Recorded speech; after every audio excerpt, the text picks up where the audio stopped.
Ashwin sweets and ஸ்நாக்ஸின் விழா கால கொண்டாட்டம். இந்த தீபாவளியை அஸ்வின்ஸின் இனிப்பு மற்றும் கார வகைகளை வாங்கி மகிழ்ச்சியுடன் கொண்டாடுங்கள். செய்தியாளர் ராஜ்குமார் இணைந்திருக்கிறார். ராஜ்குமார், தாவேகாவினர் முன்பாக ஒரு குற்றச்சாட்டை முன் வச்சிருந்தாங்க. தாங்கள் பரப்புரைக்கு இடம் பெறுவதில், அனுமதி பெறுவதில் பெரும் சிரமங்களை எதிர்கொண்டோம் அப்படின்னு.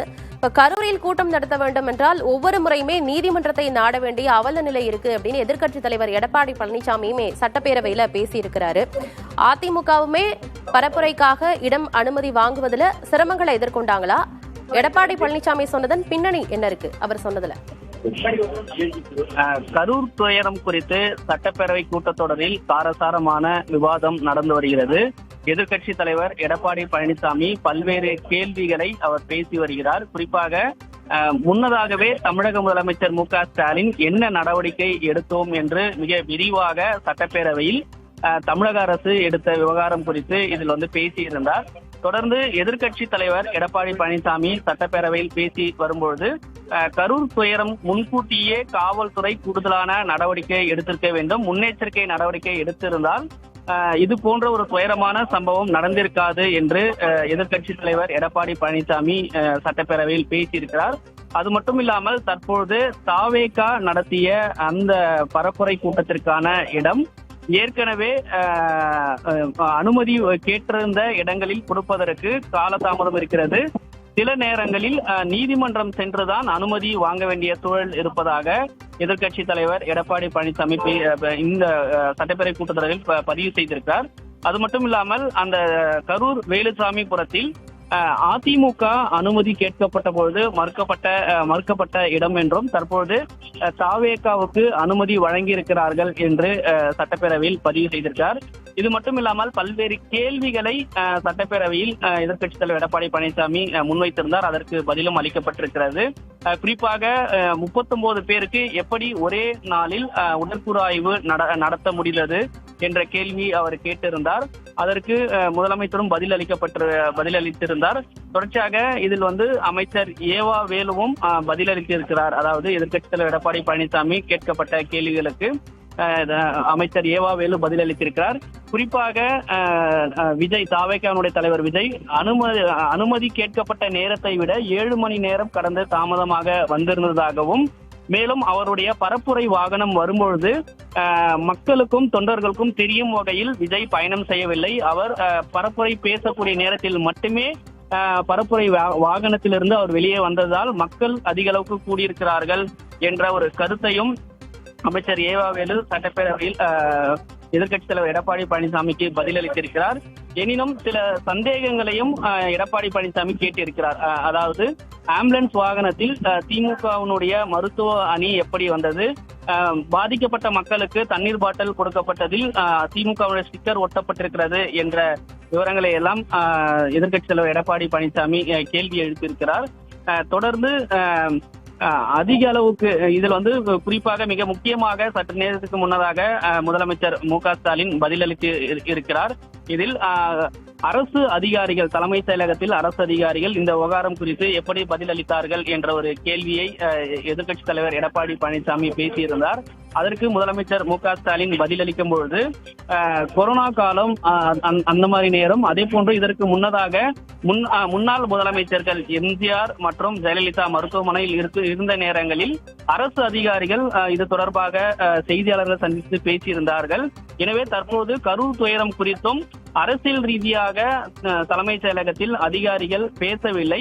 ஆனால் அலுவல் ரீதியாக கரூர் துயரத்தில் என்ன மாதிரியான நடவடிக்கை எடுத்தோம் என்ற ஒரு விவரத்தை தான் அரசு அதிகாரிகள் பேசியிருக்கிறார்கள் என்று எதிர்க்கட்சித் தலைவர் எடப்பாடி பழனிசாமிக்கு முதலமைச்சர் மு.க. ஸ்டாலின் பதிலளித்திருந்தார். அது மட்டும் இல்லாமல் கரூர் துயரம் நடந்த உடனேயே முதலமைச்சர் மு.க. ஸ்டாலின் அன்று இரவே கரூருக்கு விரைந்து பாதிக்கப்பட்ட மக்களை பார்த்தார்.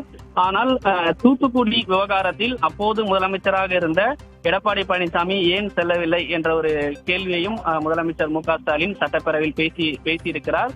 இதன் அடிப்படையில் கரூர் துயரம் குறித்து சட்டப்பேரவையில் நடந்து வரக்கூடிய காரசாரமான விவாதம் நடைபெற்று வருகிறது. எதிர்க்கட்சித் தலைவர் எடப்பாடி பழனிசாமி கேட்கக்கூடிய கேள்விக்கு முதலமைச்சரும் அதே போன்று துறை அமைச்சர்களும் பதிலளித்து பேசி வருகிறார்கள். ஆனந்தி, கரூர் கூட்ட நெரிசல் உயிரிழப்பு சம்பவம் தொடர்பாக முதலமைச்சர் மு.க. ஸ்டாலினும் எதிர்க்கட்சித் தலைவர் எடப்பாடி பழனிசாமியும் சட்டப்பேரவையில் காரசார விவாதத்தில் ஈடுபட்டிருக்கிறார்கள். ராஜ்குமார், சிபிஐ விசாரணை கோரி உச்சநீதிமன்றத்தில் தாக்கல் செய்யப்பட்ட மனுக்கள்ல பாதிக்கப்பட்டவர்களின் குடும்பத்தினருமே மனு தாக்கல் செய்திருந்தாங்க. அதுல செல்வராஜ் என்பவர்கிட்ட போலி கையெழுத்து வாங்கி அதிமுகவினர் தான் மனு தாக்கல் செஞ்சிருந்தாங்க அப்படின்னும் சொல்லப்பட்டது. அது தொடர்பாக சட்டப்பேரவையில அதிமுக தரப்பிலிருந்து விளக்கமோ பதிலோ கொடுக்கப்பட வாய்ப்பு இருக்கா? இந்த சட்டப்பேரவை கூட்டத்தொடரில் நடந்து வரக்கூடிய இந்த கூட்டத்தொடரை பொறுத்தவரை தற்போது தமிழக அரசு கருத்துயரம் குறித்து எடுக்கப்பட்ட நடவடிக்கைகள் குறித்து முன்னதாக, அதாவது முதலில் பேரவை கூட்டம் வினா நேரம் முடிந்தவுடனே முதலமைச்சர் மு.க.ஸ்டாலின் தமிழக அரசு எடுத்திருக்கக்கூடிய நடவடிக்கைகள் குறித்து விரிவாக பதிவு செய்திருந்தார். அப்பொழுதே குறுக்கிட்டு பேசும்பொழுது எதிர்க்கட்சித் தலைவர் எடப்பாடி பழனிசாமி பேசும்பொழுது எதிர்க்கட்சியினுடைய கருத்துக்களை முழுமையாக கேட்க வேண்டும், அதற்கு பின்னர் தான் முதலமைச்சர் பதிலளிக்க வேண்டும் என்ற கோரிக்கை விடுத்திருந்தார்.